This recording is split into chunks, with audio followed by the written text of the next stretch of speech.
अस्सलाम वालेकुम फ्रेंड्स, मैं हूं आपका दोस्त डॉक्टर रज़ा। आप देख रहे हैं मेरा यूट्यूब चैनल डॉक्टर रज़ा हेल्थ केयर। दोस्तों बहुत बहुत स्वागत, खैर मकदम इस्तकबाल है एक बार फिर आप सभी का मेरे यूट्यूब चैनल डॉक्टर रज़ा हेल्थ केयर में।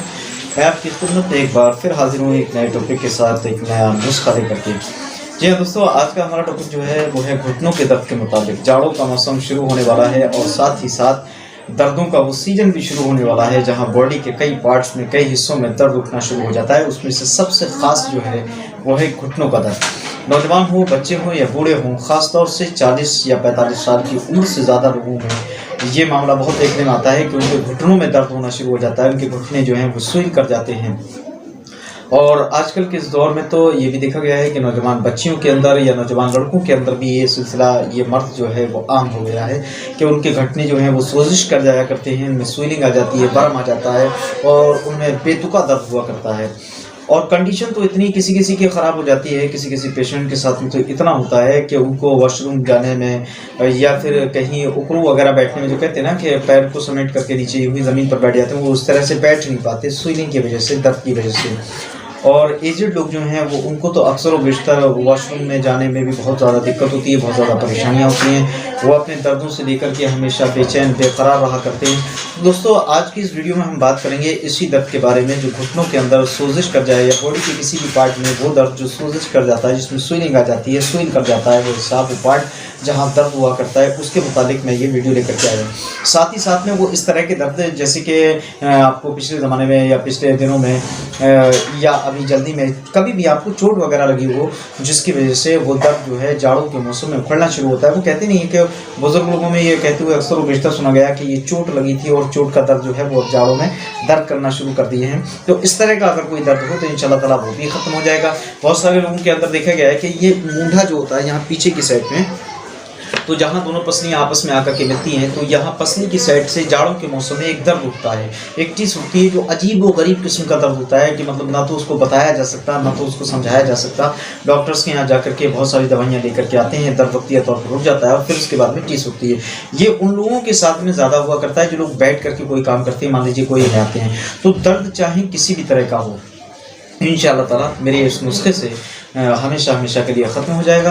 और दोस्तों, एक चीज़ और मैं आपको बताऊं कि ये जो दर्द हुआ करते हैं, इस टाइप के दर्द अक्सर व बेशतर देखा गया है कि जाड़ों के मौसम में जब जाड़े शुरू होते हैं तो इस तरह के दर्द जो है वो अक्सर व बेशतर उठने में आते हैं, यानी कि नज़र में आते हैं।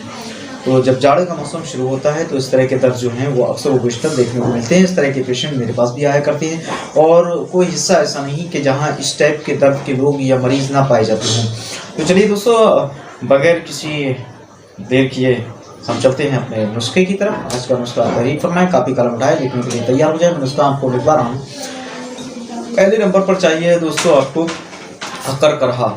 अकर करहा ये आपको चाहिए 25 ग्राम। ये एक जड़ी बूटी होती है अकर करहा, इसको आपने पंसारी के यहाँ से बआसानी मिल जाती है, तो ये आपने लेना है 25 ग्राम। दूसरे नंबर पर आपको चाहिए है काली मिर्च।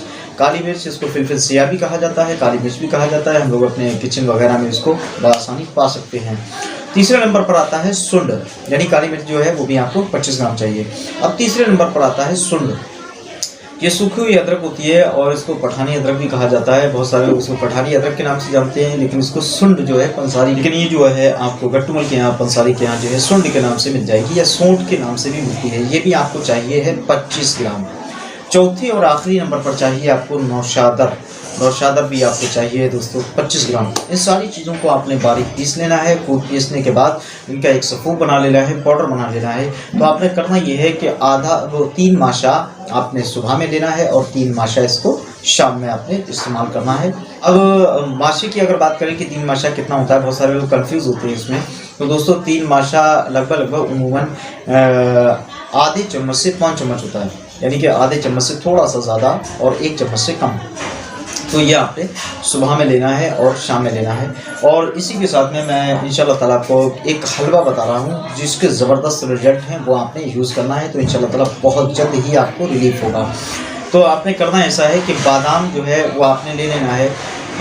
मान लीजिए 25 ग्राम आपने या 20 ग्राम आपने बादाम ले लिए और इसी के साथ में आपने अदरक को लेना है। ताज़ा अदरक जो होती है, ताज़ा अदरक, इसको आपने लेना है 25 ग्राम या 20 ग्राम, यानी कि जितनी अकॉर्डिंग जो है बादाम की है इतनी ही आपको अदरक की लेना है। इन दोनों चीज़ों को आपने कूट लेना है कूटने का मतलब ये है कि अदरक को इतना कुचलें कि उसका पानी ना निकले, बल्कि वो उसके ज़र्रात जो है वो अलग अलग हो जाए, रेशे जो है वो अलग अलग हो जाए। चाहे तो उसको छुरी की मदद से आप छोटे छोटे टुकड़े कर दीजिए और उसको हल्का सा कुचल दीजिएगा। और बादाम को जो है वो भी आपने कुचल लेना है बढ़िया करके। ये तो जितना चाहे उतना आप कुचल सकते हैं इसको, और अगर इसको दरदरा रखें तब भी कोई दिक्कत नहीं है। तो इन दोनों चीज़ों को आपने करना ये है कि देसी घी लेकर के उसमें आपको इनका हलवा तैयार करना है। वो तरीका ये है कि एक फ्राई पैन वगैरह ले करके उसमें देसी घी आप एंटर करें, थोड़ा सा देसी घी डालें कि ये दोनों चीज़ें जो है अच्छी तरह से उसमें मिक्स हो जाएं। तो जब घी गर्म हो जाए तो इन दोनों चीज़ों को उसके अंदर ऐड करना है, थोड़ा सा पानी डाल करके उसको चलाते रहना है। जब ये हलवा टाइप का बन जाए तब आपने इसको उतार लेना है। और इसी से जो मरीज़ इस टाइप के मरीज़ हैं, मतलब जिनके घुटनों में दर्द होता है या बॉडी के बहुत सारे पार्टों में दर्द होता है, तो उनको इसी से ही रोटी खिलाना है। अगर वो रोटी ना खा सकें तो एक काम कीजिएगा, इसी हलवे को महफूज कर लीजिएगा। ये ध्यान रखिएगा कि हलवा बनाने के बाद जो आपने पानी डाला है तो बहुत ना के मुताबिक पानी डालेंगे, बहुत हल्का सा, क्योंकि अदरक भी अपना पानी छोड़ेगी और बादाम भी अपना पानी छोड़ेगा। तो बहुत ना के मुताबिक जो है इसमें पानी डालना है ताकि जलने ना पाए। जब ये पानी खुश्क हो जाए तब उसके बाद में आपने इसको उतारना है, मतलब घी रह जाए आपका और बादाम रह जाएं और जो अदरक आपने डाली वो रह जाए, पानी जो भी था वो सूख जाना चाहिए, यानी खुश्क हो जाना चाहिए, तब आपने इसको उतारना है। तो ये गाढ़ा गाढ़ा सा होगा। तो एक काम करना है कि आपने इससे रोटी खाना है, एक रोटी या दो रोटी सुबह शाम आप इससे खाते रहें। वालेकुम सलाम। तो एक रोटी या दो रोटी आप इससे सुबह शाम खाते रहें। और अगर ऐसा ना कर पाएँ तो आपने 1 चम्मच सुबह में 1 चम्मच शाम में, यानी पहले वाला नुस्खा आधा से पौन चम्मच और दूसरा वाला नुस्खा जो है वो आपने 1 चम्मच इस्तेमाल करना है। तो दोस्तों ये दोनों नुस्खे जब आप इस्तेमाल करें तो एक काम कीजिएगा कि दूध जो है वो अदरक वाला आपने लेना है, यानी कि अदरक पड़ा हुआ दूध जो है वो आपको 1 कप चाहिए। 1 कप दूध लेकर के अदरक वाला सुबह में और 1 कप दूध लेकर के अदरक वाला शाम में आपने इसको यूज़ करना है, इस्तेमाल करना है।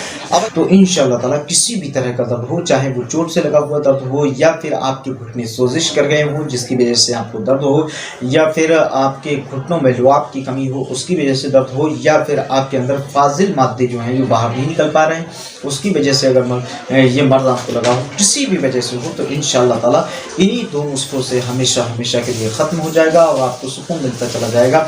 जो लोग वॉशरूम में टॉयलेट वगैरह में बैठ नहीं पाते थे वो लोग बैठना शुरू हो जाएंगे, और जो लोग चलने से कासिर थे कि थोड़ा बहुत चल लिया करते थे और उनके पैरों में उनके घुटनों में सोजिश आ जाया करती थी, गट्टे के मकाम पर जो है गट्टे सूखने शुरू हो जाते थे, पैरों की तिलियाँ वगैरह जो है वो भारी हो जाती थी, इन सारी समस्याओं से आपका समाधान हो जाएगा। ये बात याद रखिएगा कि इस तरह के नुस्खे जो मैं आपसे शेयर करता हूँ तो दोस्तों ये कोई मैं टीआरपी हासिल करने के लिए नहीं करता या फिर अपने आप को पॉपुलर करने के या मशहूर करने के चक्कर में नहीं करता, बल्कि मैं ये सोच करके चलता हूँ कि ये सबाब जारिया की नीयत से आप तक नुस्खे पहुँचा रहा हूँ। मैंने जितना भी सीखा है, यानी कि जो मेरी कई सालों की मेहनत है, मैंने स्टडी की है बहुत सारी हिकमत वाली किताबों की और एलोपैथिक किताबों की, होम्योपैथिक किताबों की, तो वह मैं ये चाहता हूँ कि मैं अपनी नॉलेज को आप लोगों से शेयर करूँ ताकि मेरे ज़रिए, मेरे नुस्खों के ज़रिए आप जो है फ़ायदा उठा सकें।